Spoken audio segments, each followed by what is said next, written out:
darbatan malee na kuffisne na sochoosan malee na buqqisne iddoon itti kufee na kaasanii ulfinaan walitti na baasanii na darbatan malee na kuffisne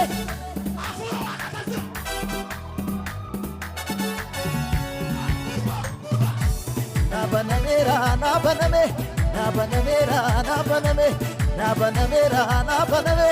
na banamera na baname na darbatan malee na kuffisne na sochoosan malee na buqqisne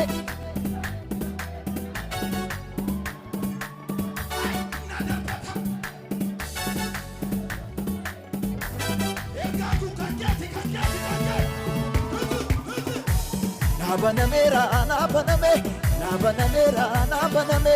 na banamera na baname na banamera na baname yittu mani bani ibani ati asbau